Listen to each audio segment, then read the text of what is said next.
Potential income of distributor in retailing. Ngayon, katulad sa ko kanina, ang mga distributor po, pwede rin silang magbenta sa mga customer. Ha? Kasi yung iba, lalo na yung pinakita ko yung presyo kanina, yung iba nag-react, bakit 10 piso lang ang kita ko? Ano ako, regional ako, tapos pag nagbenta ako sa provincial, 10 pesos lang ang kita ko sa isang sabon. Pwede rin po kayong magbenta sa mga customer. Imagine, halimbawa, distributor. Halimbawa, nagbenta ka ng 10 sabon. Ang kuha mo sa isang sabon ay 80 pesos. Pag ikaw ay magbebenta direct sa customer, retailing ang tawag doon, ang kita mo sa isang bentahan lang, 500 pesos. Kung bebenta mo itong buy 10 soap, buy 10 take 2. Kakagatin ng customer yan. Kaya kung ako sa inyo, ibigay nyo na rin yung 2 sabon. Bakit?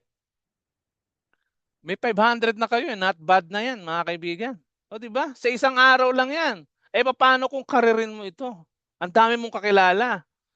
Kahit yung isang tao hindi mahilig sa skincare, naliligo yan, imposibleng hindi. Ngayon, kapag may kilala kang hindi naliligo, wag mo nang ano yun kasi hindi ka kikita doon. Alam nyo, sobrang ganda ng ating sabon. Mataas po ang oil niyan. Actually, pwede nga rin pang shampoo yan eh. Ako mismo sinubukan ko yan. Pwede siyang gawing shampoo. So, all in one ho yan. Ha? Ngayon, kung ikakaririn mo to, isa kang district distributor, magbebenta ka ng 10 magbebenta ka sa 10 customer sa loob ng isang araw, 5,000 ho yan everyday na income. 5,000. Ha? Magkano yun sa isang buwan? 150,000. Grabe. 150,000. Nagbebenta ka lang direct sa customer. Sabon pa lang ang pinag-uusapan natin dito, ma. Itong ating promo pa lang nito, 1 taon na promo yan. Paano pa kung ikaw ay provincial? 600 pesos po ang kikitain mo sa isang customer.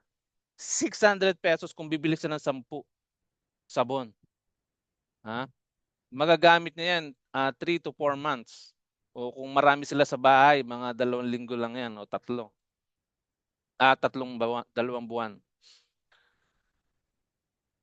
Kung ita-times 10 natin yan, meron kang 6,000 daily.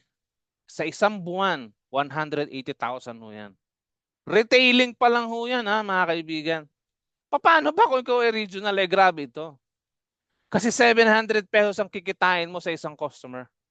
700 pesos. Above minimum na ho yan. Sa isang customer pa lang. Above minimum ho yan. Ha? Kung ita-times 10 natin yan, 7,000 ka per day, 210 per month. Kung kakaririn mo. Sa sobrang ganda ng mga products natin, hindi ho siya mahirap ibenta.